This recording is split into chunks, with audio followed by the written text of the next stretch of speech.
Hello, everyone. I'm Dawn Lyons, the San Francisco Bay Area Executive Director for BNI. This is actually my 20th year in BNI. And today I wanted to create a presentation and share with you, whether you're a member here in the Bay Area or a member around the world. I just wanted to share this presentation with you because it's something that even after 20 years literally just came to me. And I have to thank my dear friend, Chrissy Ballard, for this presentation. She had contacted me to do an educational moment for one of her chapters in Arizona. And I said, well, sure, what's the topic? And she said, something creative around inviting. And the very first thought that actually came into my brain was, well, I don't know if her members want to invite people. And that kind of spurred on this presentation. So the title is Because I Want to. And I believe that there are truly two different mindsets, and they're completely different. There's the easy way, and then there is the hard way. I believe that the easy way is an I want to kind of mindset. And the hard way is I have to kind of mindset. So if we look at the two differences, they produce different energy, right? And almost a different atmosphere within our brain. And things will chemically change based on which mindset you're actually in. So let's take a look at that. The have to kind of mindset might sound like, I don't like this, right? Or why I don't want to do this. Well, I'll get to it if I can. I don't have to do anything, right? Maybe if I find the time, or you know what, no one's going to notice if I don't. So a have to kind of mindset, and I know this from working with entrepreneurs for over 35 years now, have to is like being told to. And in most cases, entrepreneurs just don't enjoy that. On the other side, though, with the want to kind of attitude, well, yeah, I like this. Why wouldn't I want to do it? This is fun. I get to do this. It's easy. I'm inspired to. This is going to be great. And it's all going to be great because I want to do that. And I do believe that this is an absolute choice. It's a decision that we can make in our mind, right? And here's how it might feel, right? So what does it feel like to want to? We feel more inspired, right? It's something that excites us even, right? We kind of automatically take action. And here's what I love. If we want to do something as entrepreneurs, pretty much, don't we just go ahead and do it? We're not necessarily going to wait for a 22-page manual to understand how to do it, but there's something inside of us is saying, yes, I want to do this, so let me go act on it. It brings us good vibes. It just feels good to us. Some way, shape, or form, we make it happen.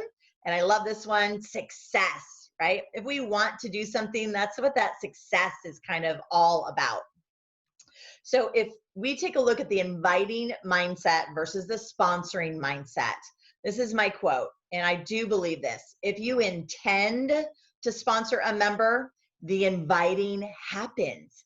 It just happens. When our intention is so focused that we intend to sponsor a member to our chapter, we're going to figure out the inviting part, okay?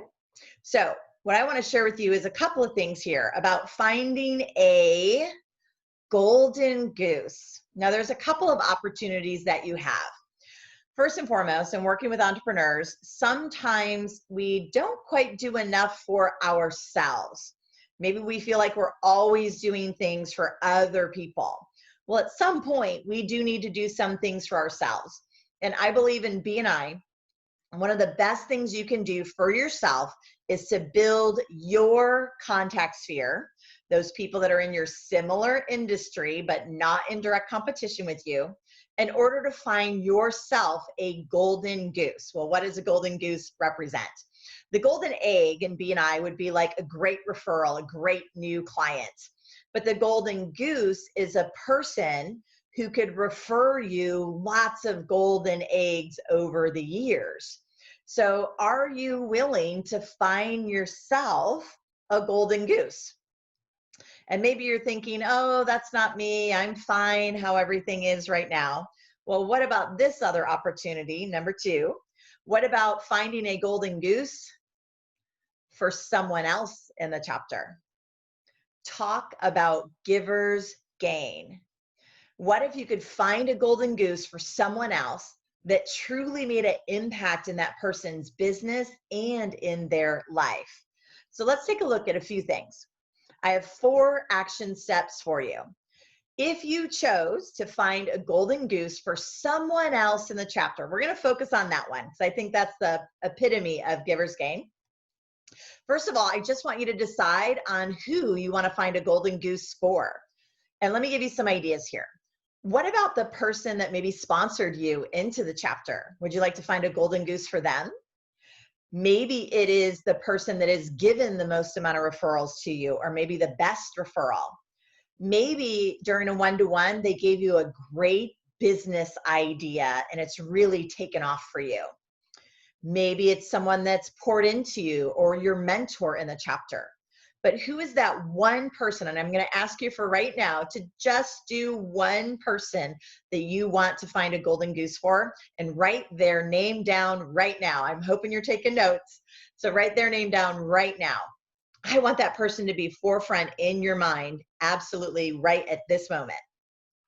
Action step number 2, go ask them which professions are golden geese for them. Now, you may already think you know, but really ask them to find out which ones would be the highest priority for them. And then I just want you to pick one of the professions that they list. Not 5, not 2, 1. Because we're going to make this highly, highly focused. I call it singularly focused. Okay? Number 3 is to utilize your network to identify 2 to 5 individuals in that one profession. What do I mean by this? When I first got started in B&I was trying to find a golden goose for a gentleman that was in staffing. And I didn't know a lot about the industry, and I actually didn't know a lot of people in my community yet. So I went to my next door neighbor and asked her if she knew anyone in HR. And her answer was, no, I actually don't. And I was like, okay, well, thanks. I just wanted to check in with you. And I literally remember walking off of her front porch. And she said, but hold on a second. My friend Jessica, she would know someone in that profession.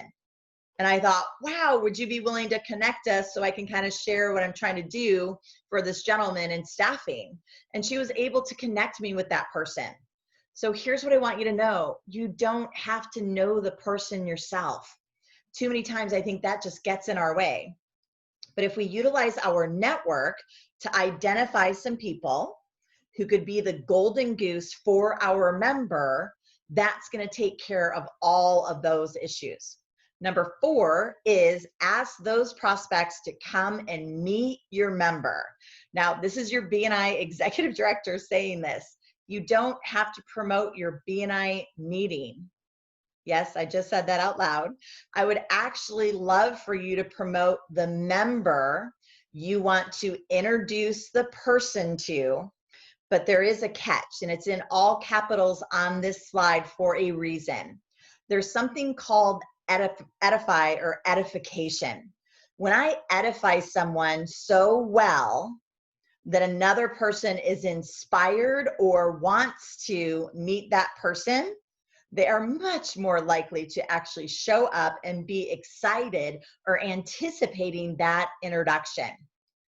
And that makes everyone in that little circle look great. So edify is something I learned, gosh, probably 20 some years ago. And it really is important. You know, we can't just say things like, oh, they're so great, you're going to love them.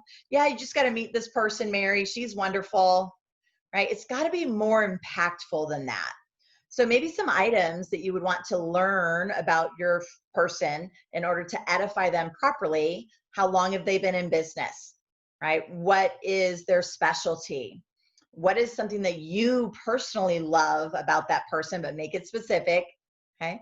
And even just identifying maybe some of their target market attributes, right? Or just really sharing the value that you believe your member gives to the chapter, the community, or the planet, right? And really just edifying that person to the highest level that you possibly can.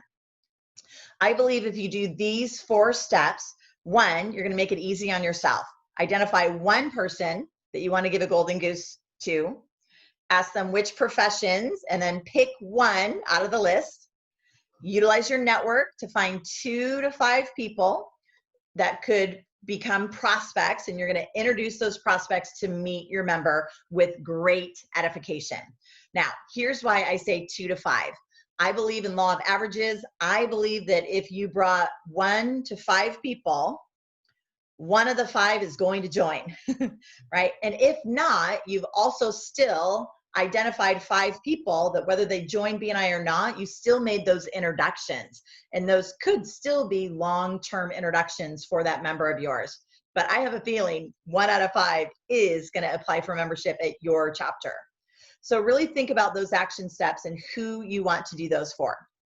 Next, I want you to imagine the impact. Imagine the impact of sponsoring. It really truly is a ripple effect in your business, in your life, and in your chapter.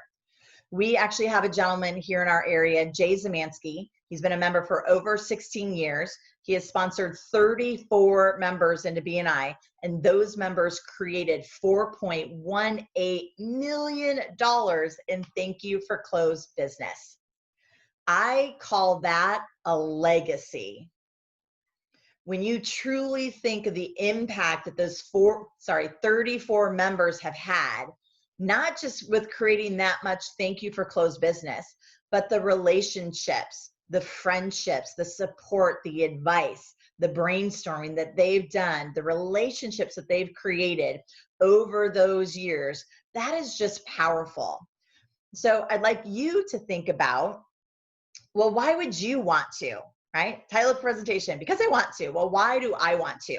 Here may be some reasons, and you may have some others as well, but maybe you want to help one of your members find a golden goose.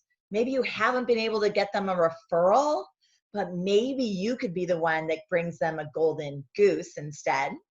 Maybe you want to start your legacy in BNI and really kind of see what sponsoring can do in that ripple effect. Maybe you want to just help another business owner. Obviously, you applied for membership in BNI for a reason, and if you're getting the results that I believe you will, then you are helping other business owners just by letting them know about meeting your members. Maybe you just want to help your chapter grow. Maybe it's because you just believe in BNI and what we stands for and the giver's gain philosophy of BNI.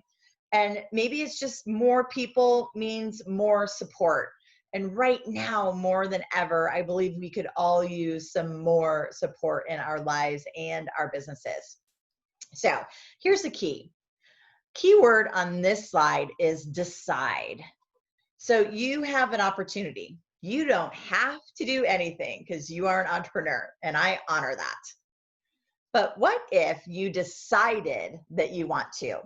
Again, there's a chemical change that's going to go through you when you decide, you know what, I do want to do this, right? So if we decide that we want to, what if this was our mantra? I want to sponsor 1 by 2021.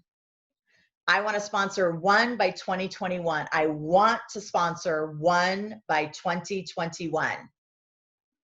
What if that was your mantra? Wait, what if just 5 people in the chapter had that mantra? They decided that that was going to be their mantra. What if 10? What if 20? What if 100% of your chapter decided, made a physical decision that they do want to, for whatever reason they have, but they want to do it? It's not a have to. What would your chapter look like by January 1st, 2021? Would things look and feel different? I know that you have a choice. I know you are all entrepreneurs. My hope is that just a few of you take on this and make a decision that you truly do want to sponsor. Remember, intention is everything. And I believe that if you intend to sponsor a member, if your intention is there, everything else will just happen. So I hope you enjoyed this presentation. I hope you believe in the fact that if you want to, you can make it happen. And I appreciate your time and I appreciate you listening. Thank you very much.